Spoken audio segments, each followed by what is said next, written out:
Prie Seimo susirinkęs jaunimas ragino pradėti diskusiją dėl leidimų vartoti kanapes medicininiams tikslams ar pramonėje.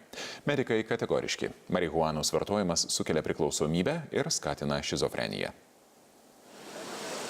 420 skaičiai simbolizuojantys balandžio 20 dieną, kai žolės šalininkai visame pasaulyje jau nuo 1970-ųjų susirenka aptarti aktualijų susijusių su marihuanos legalizavimo.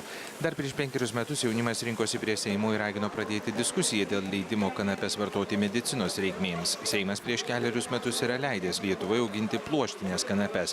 Tuo metu marihuanos vartojimas legalizuotas keliose Pietų Amerikos ir Europos valstybėse, kai kur Jungtinėse valstijose. O jūs manote, kad Lietuvos visuomenė pasiruošusi apie tai diskutuoti? Aš manau, taip, reikia pradėti diskutuoti. O jūs pats rūkot? Esu rūkęs, taip, tikrai esu rūkęs. Esu daug keliavęs, esu gyvenęs Olandijoje, žinau, kas tai yra. Taip. Tai, žodžiu, jūsų akimis tai nėra bloga? Na, aš nesu nuo to priklausomas, iš tikrųjų, tai, nežinau, kaip nėra bloga. Aš nemanau, kad vaikai turėtų iš tikrųjų rūkyti kanapes, bet aš manau, atsakingi žmonės gal turi turėti galimybę pasirinkti. Tas, kas leido šitą susibūrimą, arba, taip, ūkiškai tariant, jisai arba durnelis, arba Lietuvos piliečių priešas. Todėl, kad čia pirmas žingsnis į legalizaciją šitų narkotikų. Aš nežinau, kas šitą leido, bet... Meras leido.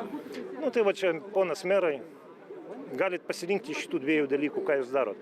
Ar jūs mūsų jaunimą stumėt į tą liūną narkomanijos. Maža to, kad mes pati prasigėrusi valstybė dabar pasaulyje, mes dabar tapsim ir narkomanų dar valstybė. Visuomenė ir susipainioja, jinai galvoja, kad jinai rūkydama, kaip kabutėse, tą vadinamą žolę, pagis nuo vėžio arba ten pagis nuo dar kažkokių ligų, tai nieko panašaus, atvirkščiai. Šitos rūkomos kanapės, kurios yra narkotinės, jos sukelia ir priklausomybę. Dar daugiau yra švedų didžiulė studija padaryta, kur 35 metus buvo stebėta 50 000 maždaug švedų gyventojų. Ir ten pakankamai aiškus tai rezultatai, kad žmonės, kurie vartoja marihuaną, jie dažniau sirgo šizofreniją.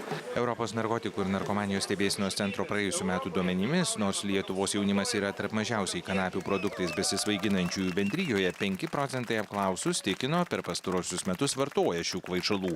Tačiau bent kartą jų paragavo 1/5 15-mečių, 16-mečių.